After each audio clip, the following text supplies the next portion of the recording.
Well, getting back to, how we even got into this, they webcast the Lemmy Memorial online today.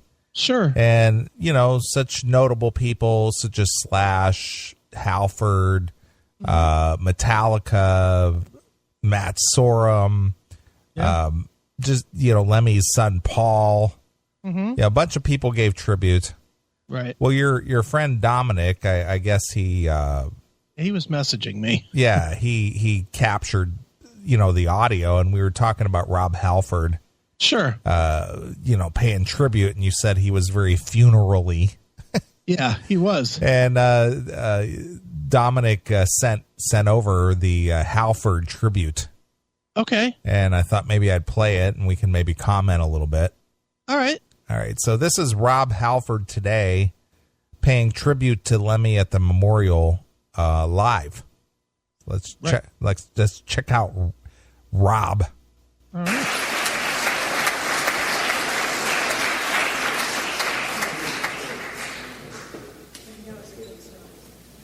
So much love.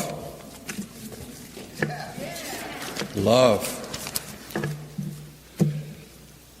Hello everyone, on behalf of Judas Priest, Glenn, Ian, Scott, Richie, Jane and Bill from Trinifold, and Chip and Jen from Chipster PR. Wow, look at that. Give me a little shout out to Chip over Chipster. Well, Chip is part of the Judas Priest team. I understand that, and he's the one who's helping our good friend Sammy Red Lee Rain. over there at Red Rain. That's right. He's gonna market their stuff for them. Sure, when Chip reads down his resume, he reads off Red Rain before Judas Priest. I'm sure it's going to be right at the top. Probably. Help this fledgling band out of Richmond, Virginia. And also these old geezers. All right. I'm here to include all of our love for Lemmy and Lemmy's family. Over the years, we've had so many amazing times with Lemmy and Motorhead, on and off the road. Most recently in Europe and South America. We always look forward to seeing the lads when we kicked off working together, as we knew well in advance there would be more than one Lemmy moment or a Phil King of Comedy Campbell event. Yes, laughter was the overriding emotion with the guys. And as we know, if you can't have a good laugh on the road, you might as well pack it in. On a personal note, when I was in the presence of Lord Lemmy, I always felt a bit overwhelmed. Admiration mainly. Here is a man that lived rock and roll life on his own terms. A true rock and roll maverick. His music speaks for itself, of course, and as we know, the music lives forever. Here's something I would like to share that took place between me and him in South America.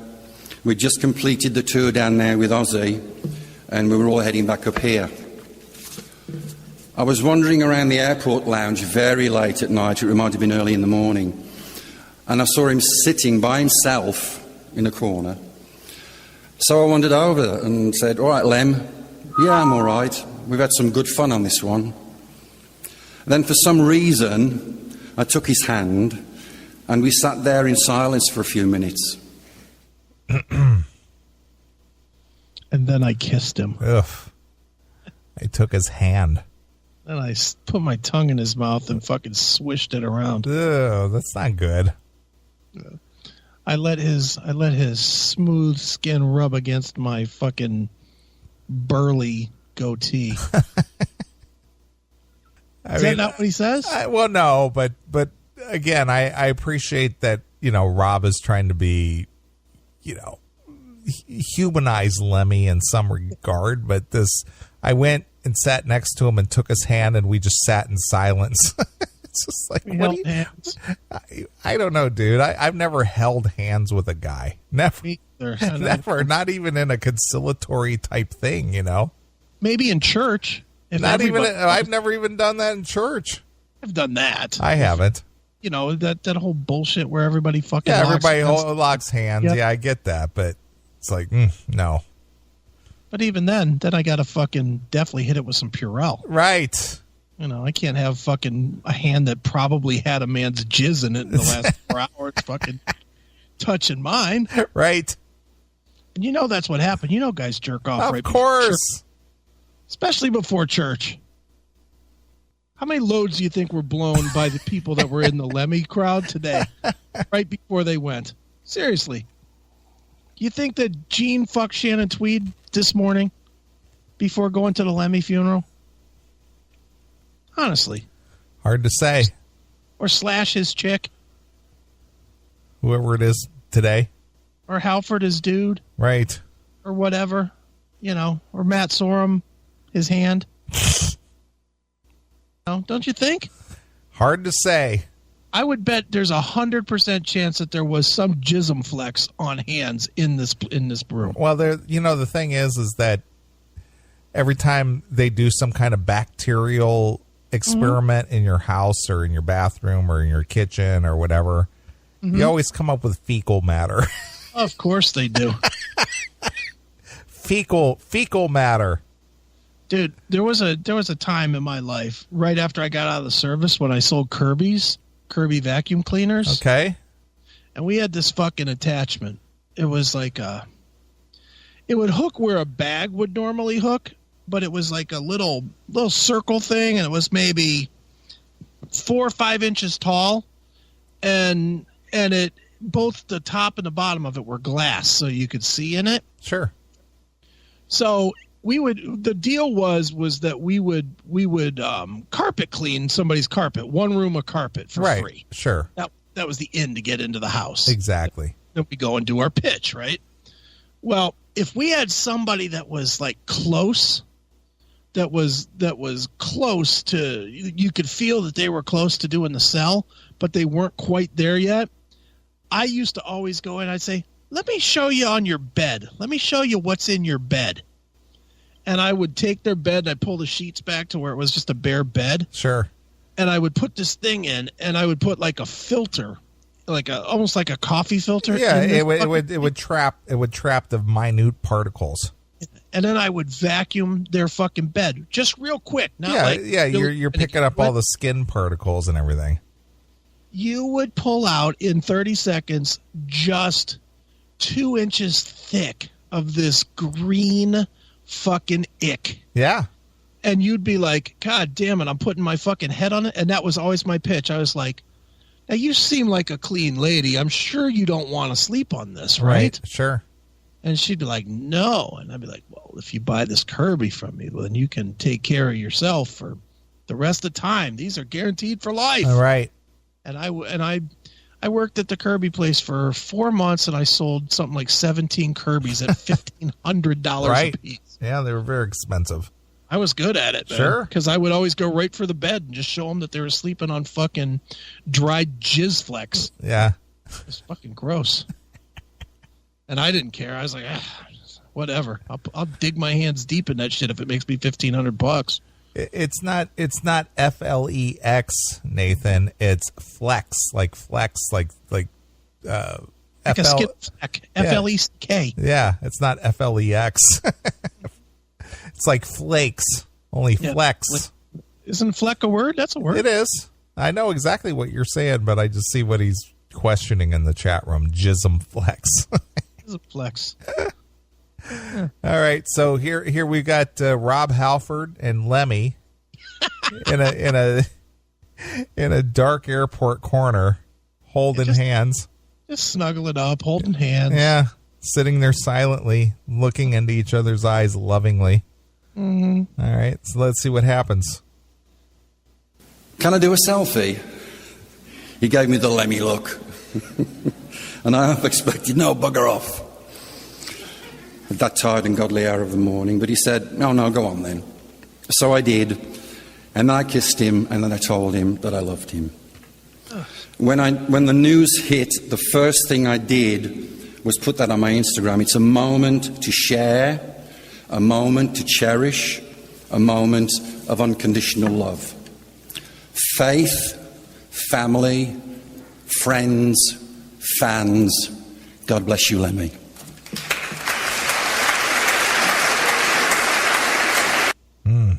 I didn't like that story.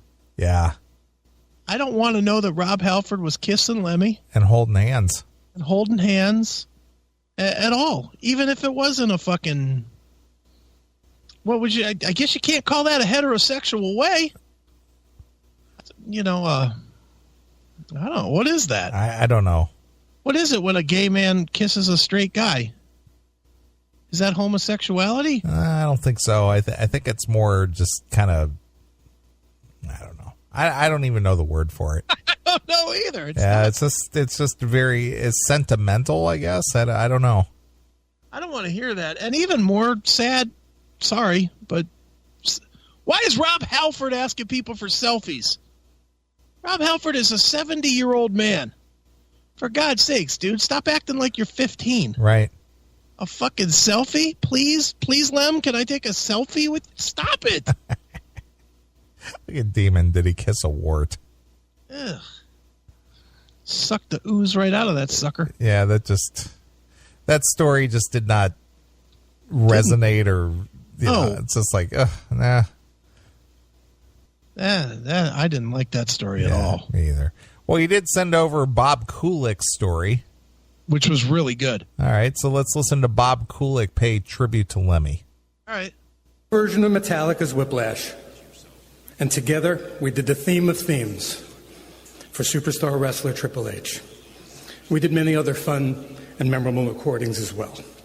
But most of all, he was my friend. Lemmy Kilmister was a man who exemplified the qualities that we all most admire. Integrity, a man who lived the axiom, this above all, to thine own self be true, and as it must follow, as the night, the day, thou cannot then be false to any man. Passion, he was a musician's musician. He didn't care about the money, he only cared about the music. And a student of it, he gloried in it. He lived for it. He was as much a fan as he was an artist. Honesty. If you asked him what he thought of something, he'd tell you what he really thought. No political agenda, no patronizing, no bullshit. And as he would sometimes say to me when I'd ask him, what do you think of that? It's crap, rubbish. And I would always laugh and say, which part? Compassion.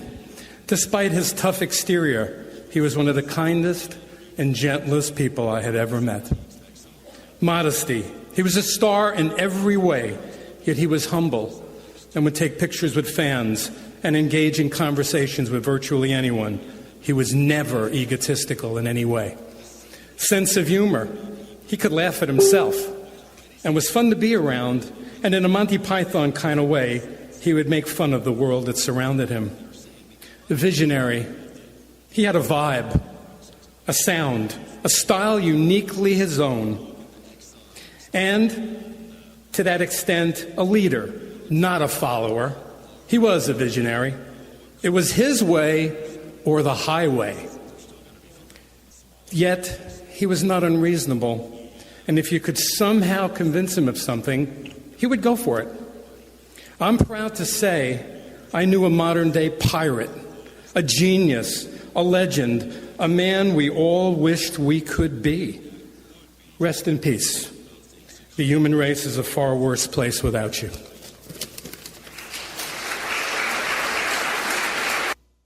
Well, at least that wasn't about holding hands and kissing in the dark.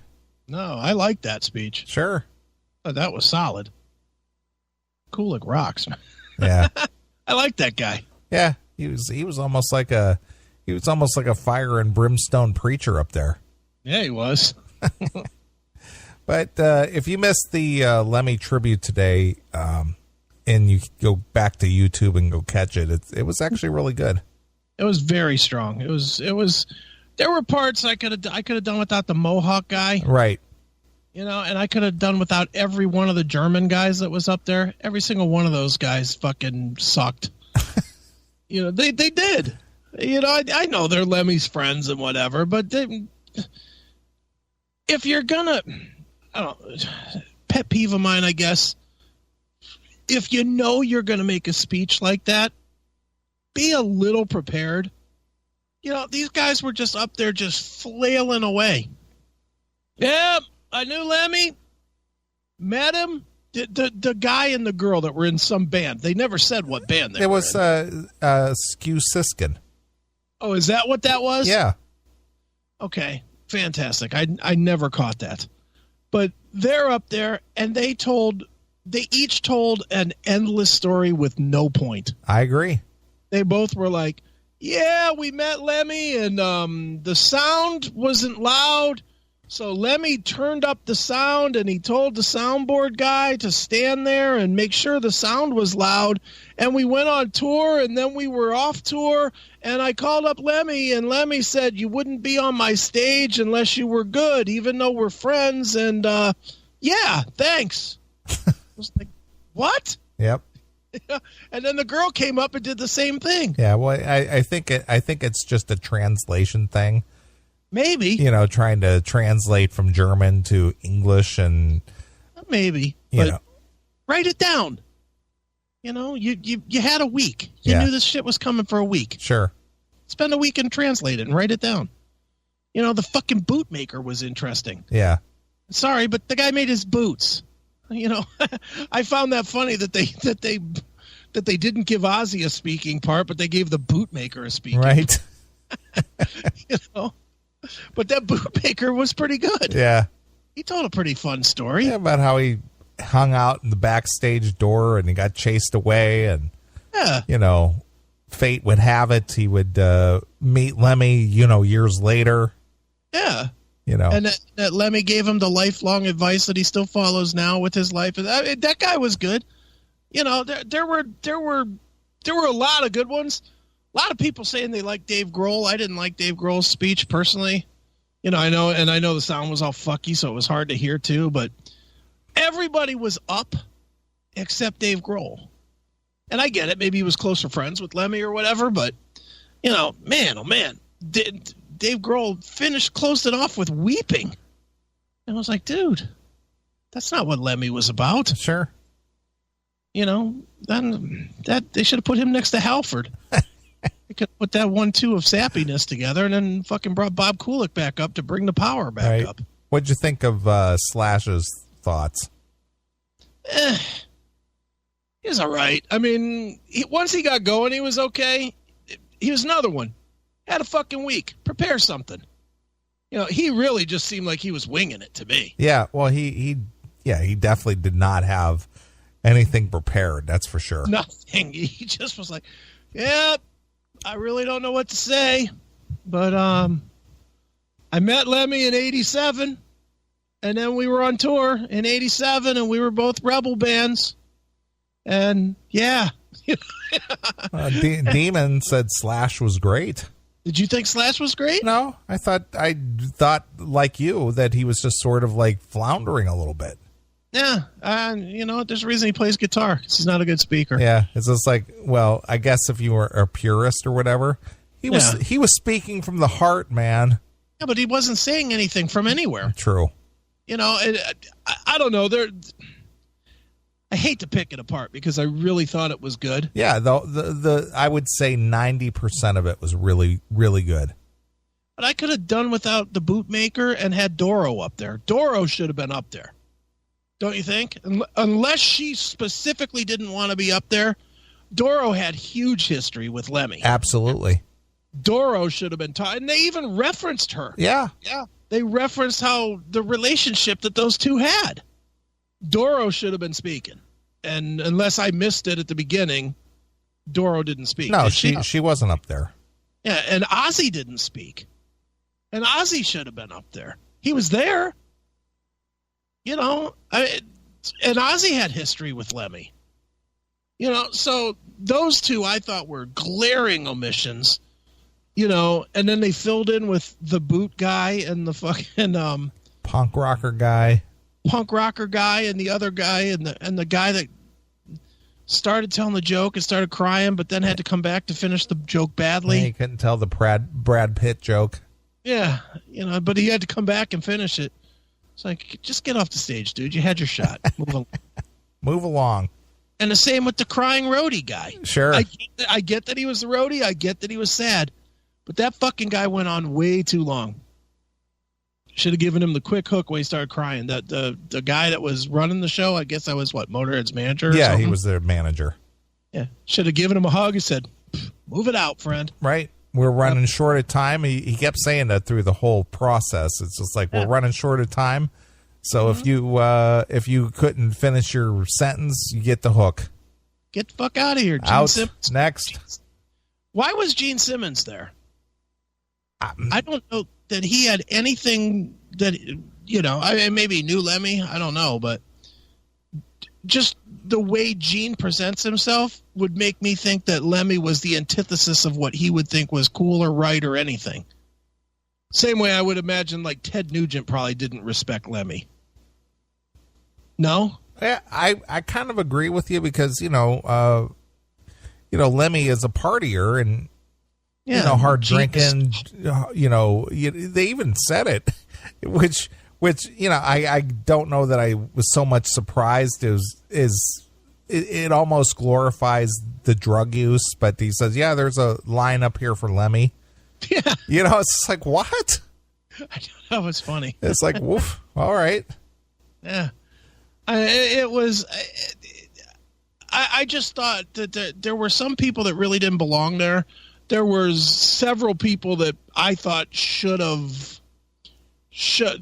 like Bob Kulick, I thought was a good one, and obviously his son was a great one, man. His son's speech was fucking fantastic. Yeah. His son did pretty well. It was obviously the longest of the speech, and I found it interesting, cool tribute how Lemmy's son was wearing the Lemmy hat. Yeah, and the girlfriend too. Yeah, the girlfriend too. They were both wearing the Lemmy hat. Right. And they had Michael, which is Mario's the owner of the Rainbow. Mm-hmm. He only was there for 40 seconds, just second, sure. In and out. Mm-hmm. And everybody was wearing the Lemmy hat. Yeah.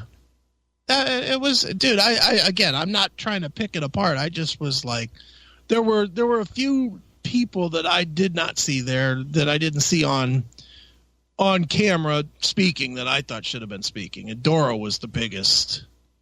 Doro should have spoke. Well, maybe she was too broken up. And that could very well be. Maybe you have to think on some level that they did go through and ask all these people if they wanted to speak. And maybe Doro said no. But I don't know. How weird must that have been for the girlfriend to sit there listening to stories about Lemmy fucking chicks 3 at a time last year? Yeah, that Matt Sorum. Was it Matt Sorum who said, if the boots were in the front of the door of the back lounge, that men don't enter. There's some shenanigans going on back there. Meanwhile, when was Sorum in the band? It was 3 years ago or something, wasn't it? Yeah. Or was it a long time ago? I don't remember. No, it wasn't long. It wasn't long ago. It was just a few years ago that he kind of, filled in. Right. Fucking Lemmy. Yeah. Yeah, good shit, man. But a total bummer that's just done now. Yeah, it really sinks in, I guess. But I guess we all have the tunes, and let's be honest, we didn't know Lemmy. He was a mystical figure that you and I both were very fortunate enough to meet. But in the end, he's the same as he was to everybody else. Sure. Nobody really, none of us knew him. We had the chance to interview him, but that's pretty much as far as it went. You had a chance to chat with him for a couple minutes. Yeah, especially in the most notorious place to chat with Lemmy is at the Rainbow in front of his poker machine. Yeah. And I'm sad I didn't get a picture, only because they requested no pictures. Right. Well, what are you going to do? Yeah, you can't do a thing. But he gave me 10 minutes one-on-one. Yeah. Talked to me about the Lemmy question. Told me that he wanted to hear the answers. Right. I sent them to him. And fortunate enough to have him on the show, and that's good enough for me. How many times do we have him on? Twice, I think. Yeah. Because I know I interviewed him. I've personally interviewed him 3 times, but I think 2 of the 3 were for the metal show. Right. I think, and once the time that I did it with you, dude. It was so uncomfortable because that's when I was working at the phone company place that I worked at. Right. And they had we had cubicles, but we didn't have like full size cubicles. We had like cut off half cubicle type things. So I was sitting there in this room with all these fucking Indian programmers. And I did my normal, ask Lemmy some silly questions and whatnot. Every time I asked a question, these fucking retards, were all looking at me because I was being loud and I didn't care. For me, I'm interviewing Lemmy. I am not going to be distracted by fucking Advil or whatever his fucking name is. I'm not going to be distracted by this fucking chump. And it was Lemmy. So, we were asking Lemmy, and you and I had fun with Lemmy. Sure we did. We were talking about the AVN awards and all that shit. Yeah, we were having just fun with them. But meanwhile, I was doing that in a corporate job. Right. But he was great. And I remember when you asked him how the Beatles influenced his career, because you didn't want to disrespect him by asking him the Lemmy question. Yeah, absolutely. Good stuff, man. Yeah. Well, I'll have to dig that interview out, and we'll maybe like repost it on the Spreaker or something like that. Yeah, because it was a good interview with Lemmy, and we did have some history with Lemmy, and not a lot, but I mean, we dealt with him. We met him several times at shows and whatnot. And the attitude is kind of what we do. And, the Lemmy question became such a big part of the show. And, we really did have some and even that bumper that you played last week.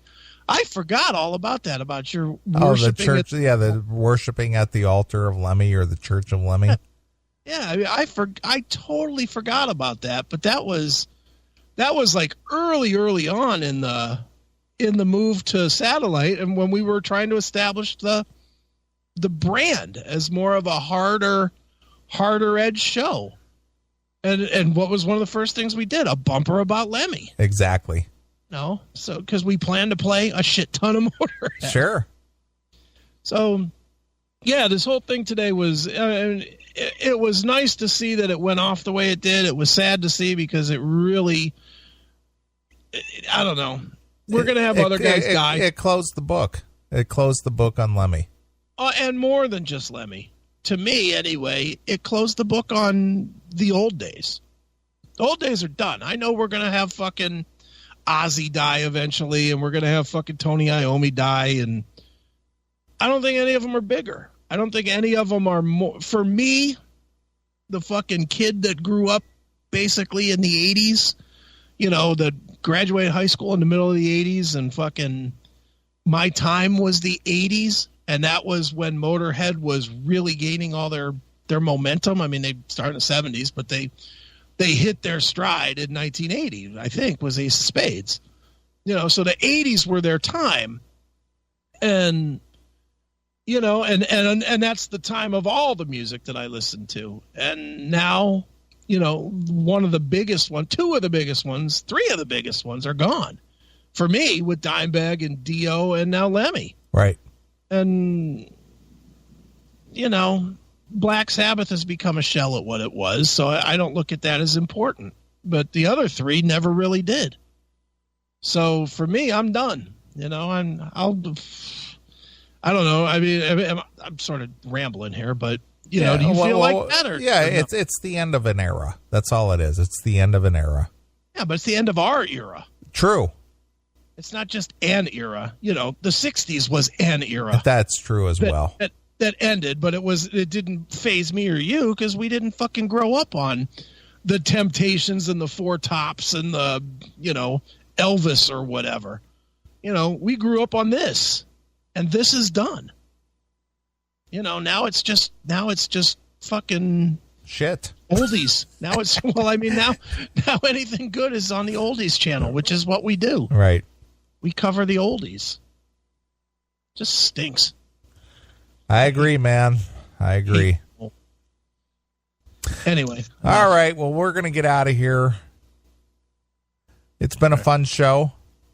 I love that graphic. Yeah. Which one? The CMS or the one where Lemmy is pointing? The one with Rex with Lemmy in front Yeah, of that's J. Lee Anthony. He's been at his handiwork again. I love that. Yeah. All right. All right. Well, again, it's been a fun show. Stay away from the heroin, kids. It's been a drug-fueled show tonight.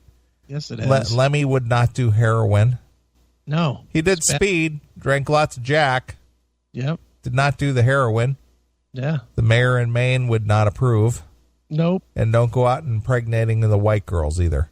Yeah, don't do that. That'd be bad. Yeah. If you're looking for something funny to watch, I watched a Netflix original stand-up. Okay. Tom Segura. Oh yeah, I saw that one on. I saw it, but I didn't watch it. I watched that today. Very funny. Okay. Very funny. I will look for that. Loved it. Talked about becoming a dad. Okay. His comment was, he says, it's just amazing. He says, I've been having sex all my life. He said, and the only way you become a dad is because you just don't pull out. Because I might stick around just to see what the kid looks like, maybe for a minute. That's nice. Not my problem, man. It's your baby. Just so good. So bad. So watch it. Tom Segura. I think it's called Just Stories. Okay. Pretty funny shit. Awesome. All right. Well, let's get out of here. Appreciate everybody who tuned in. People called in. Everybody who's part of the CMS family. Stick around for AOR Rock's music show. Mm-hmm. He needs to come up with a name. Yeah, he needs to get himself a mic and actually DJ instead of just being a jukebox. Yeah, exactly. Yeah, put some effort into it, pal. Yeah, pal. Yeah. All right. Well, I think the only proper way to look at that GIF or that graphic. Oh. You like that? Like that too. He incorporates the Motorhead emblem into the CMS emblem. Stealing that sucker too. Wow, look at that. Like it. Ah. Motor Rex. Exactly, Motor Rex. All right. Well, I'm going to get out of here. This is Win Diesel, along with my good friend Shifty C. That's right. And Motor Rex. Motor Rex. The only way to close out the show would be play some Motorhead, some Bad Religion. All right, that works. So until next Saturday night, this is Win Diesel, along with my good friend Shifty C. We're gone. Bye, bitches. All right, let me ask you a question. What side you taking the big David Lee Roth Van Halen split? What do you mean? What kind of question is that? What side did you take, Halen or Roth? Van Halen. He's a cop. Oh, Later, taken. Oink, oink. Strictly a judgment call. They sold a lot of records after Dave left the group. Now, one more question. Hey, come on, Jeff, one more. Right. Who'd win in a wrestling match, Lemmy or God? Lemmy. God. Wrong, dickhead. Trick question. Lemmy is God. Hello, boys and girls. Hello. Lemmy from Motorhead here, and you're listening to the Classic Metal Show. And it serves you right.